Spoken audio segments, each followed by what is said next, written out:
kami ditemani oleh 4 bupati yang hadir melalui Zoom, baik Bapak Bupati Jayawijaya dan Bapak Bupati Yalimo berdua di Wamena. Ini langsung belum diperintah sudah langsung hormat. Jadi karena memang beliau juga mantan dandim kita baru terpilih. Kemudian Bupati Yahukimo, Bapak Didimos Yahuli, ya, siap, ya, hadir. sudah langsung siap dan berdiri, dan juga dengan Bapak Bupati Lanijaya. Ya. Sementara Bupati Tolikara hari ini sedang ada bersama-sama dengan masyarakat di Karubaga untuk upacara dengan masyarakat, dan yang 3 bupati kami masih monitor kehadirannya.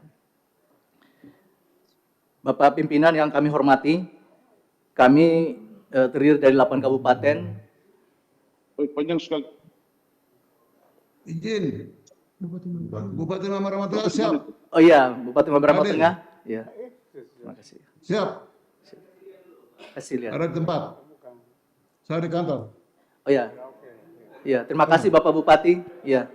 Hormat Pak Bupati. Berdiri dulu, Pak. Ya. Berdiri dulu, berdiri. Ya.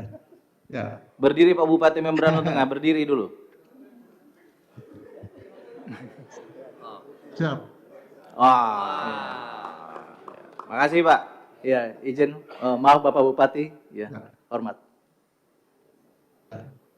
Terima kasih.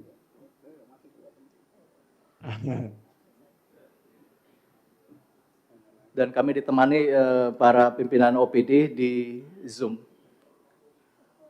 Kami 8 kabupaten ini berada di daerah yang landlocked tanpa pantai, dan masing-masing kabupaten ini memiliki peran yang strategis, baik di wilayah utara, wilayah selatan, dan juga perbatasan. Tadi Bapak Bupati Yahukimo ini menjadi kawasan sentra pangan dan juga sebagai pintu gerbang wilayah selatan, akses melalui sungai, sehingga menjadi atensi kami untuk pembukaan wilayah selatan. Begitu juga dengan Yalimo, ini adalah wilayah trans Papua yang menghubungkan antara kami di pegunungan dan provinsi Papua. Dan kemudian Kabupaten Pegunungan Bintang berada langsung perbatasan dengan PNG. Dan masing-masing memiliki potensi wilayah yang strategis. Di lokasi kami, kawasan inti pusat pemerintahan yang terlihat di foto yang kecil ini adalah akses poros utama yang telah kami bangun melalui APBD, dan kami kemudian membangun sebuah jembatan pantau sebagai sebuah ruang terbuka hijau. Mungkin lanjut. Sebagaimana kami dalam 2 tahun terakhir ini, kami adalah PJ yang kedua. Yang PJ pertama Bapak Nicholas Kondomo, dan kemudian kami melanjutkan 1 tahun 4 bulan ini. Dalam kepemimpinan kami dan juga Bapak Kondomo, kami ada 12 agenda roadmap yang kami harus kawal, dan juga ada 10 indikator prioritas. 12 ini tadi telah disampaikan oleh Ibu Wakil Menteri Dalam Negeri. Mungkin yang menjadi penting bagi kami adalah manajemen ASN. Kami saat ini sedang ujian CPNS untuk 1000 kuota. Kebijakan kami 80% adalah orang asli Papua Pegunungan, 80%. Kemudian 20%-nya adalah orang asli Papua Pegunungan, orang asli Papua non 8 kabupaten, dan itu termasuk yang umum juga. Sehingga kami memperkirakan dengan kuota ini maka komposisi 65% akan bisa mencapai 80% sesuai dengan pesan undang-undang.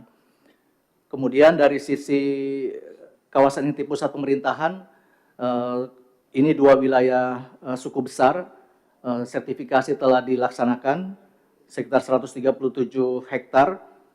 Dari sisi readiness kriteria, kami telah memenuhi semua readiness kriteria. Kemudian dengan dukungan dari APBD, kami telah membangun beberapa prasarana. Yang menjadi kendala kami adalah jika Bapak pimpinan menanyakan sekitar berapa persen, ini kami ingin sampaikan sebenarnya kami masih mungkin di bawah 10% dari proses pembangunan, karena semua alokasi untuk pembangunan sarana prasarana pemerintahan dari pemerintah pusat, baik MRP, DPRP maupun kantor gubernur. salah satu kendala yang kami lakukan di tahun 2024 adalah alokasi kami melalui DTI untuk 3 bangunan OPD, melalui dana otsus, dana DTI, dana tambahan infrastruktur, tetapi karena tidak sesuai dengan peruntukan sehingga DTI ini tidak bisa digunakan untuk 3 prasarana perkantoran, sehingga diubah untuk kegiatan yang lain. Kemudian dari sisi tata kelola APBD, kami semua memang masih tergantung dengan pemerintah pusat. Dari struktur dana otsus ini sekitar 1,2 triliun, yang otsus block grant sekitar 325 miliar, kemudian yang spesifik grant sekitar 408 miliar, dana tambahan infrastruktur sekitar 470 miliar, dan DAU 403 miliar. Ini pendapatan di APBD 2025 ini. Dan struktur komposisi dari PAD kami masih sangat kecil, hanya sekitar 9%. Sehingga ini memang mendorong kami untuk dari 12 roadmap ini kami mendorong pembentukan BUMD agar bisa menjadi motor di dalam kegiatan-kegiatan usaha. Sebagai salah satu karena keterbatasan PAD, kami telah menjajaki dengan pimpinan PT Freeport Indonesia untuk kami suplai sayur mayur nanti melalui badan usaha milik daerah, sehingga mudah-mudahan bisa akses pasar ke pusat-pusat pertambangan di misalnya di Papua Tengah ini kami bisa suplai karena kami adalah potensi sayur mayur. 10 indikator yang menjadi prioritas, mungkin masih slide kembali lagi. Ini memang kami kemarin di dalam rapat inflasi kami masih yang tertinggi, Bapak Ibu pimpinan. Desember kemarin kami inflasinya 5%, tetapi kemarin di evaluasi kami sekitar naik jadi 7%. Memang 7,9.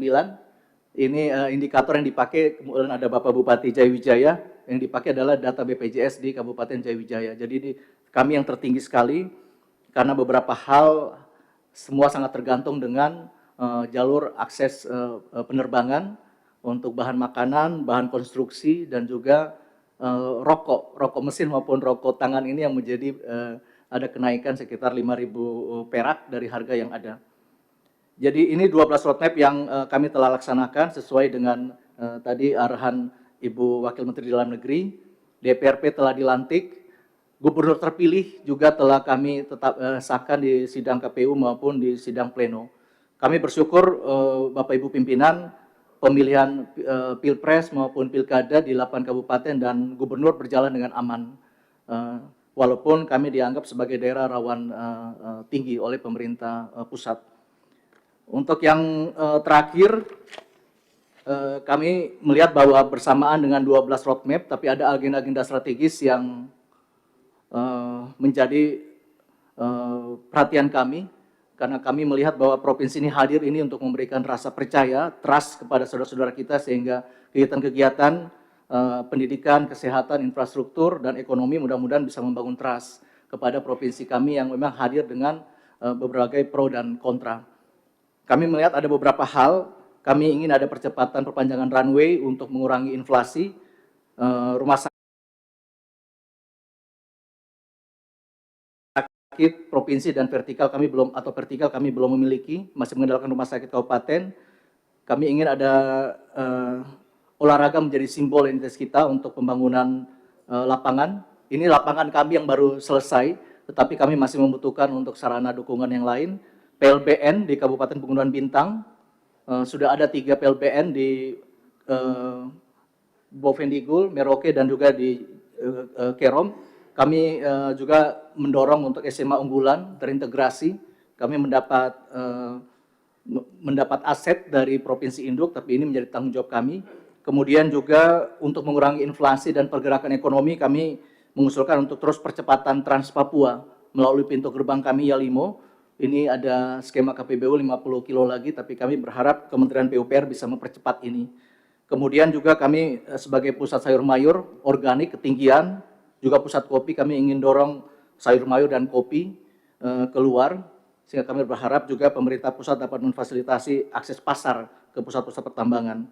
Kemudian sebagai salah satu pusat pendidikan, kami ingin dorong pendirian sekolah tinggi agama Kristen negeri, Stakin dan juga kemudian berubah menjadi Institut Agama Kristen Negeri di Wamena, dan ada salah satu sekolah tinggi teologi yang akan berubah menjadi sekolah tinggi agama Kristen. Dan terakhir adalah konektivitas jaringan internet.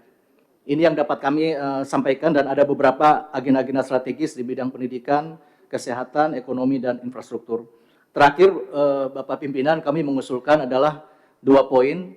Pertama, dari perkembangan yang ada dari Kementerian PUPR dengan keterbatasan dana, efisiensi di PUPR, kami sebetulnya mengusulkan 2 tahun lalu adalah dana untuk pembangunan infrastruktur kantor pemerintahan, jika tidak di PUPR, sebetulnya di Kementerian Dalam Negeri saja.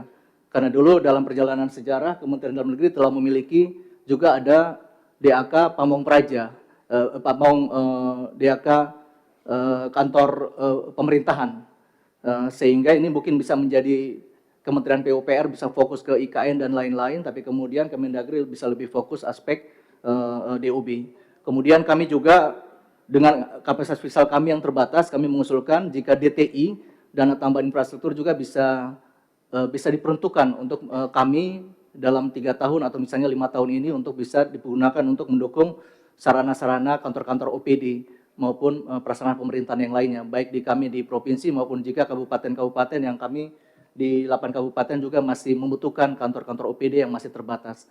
Ini harapan kami, Bapak Pimpinan, Ibu Wakil Menteri Dalam Negeri, di dalam rapat kerja dan RDP ini. Terima kasih. Bila hidayah. Wassalamualaikum warahmatullahi wabarakatuh. Terima kasih PJ Gubernur Papua Pegunungan.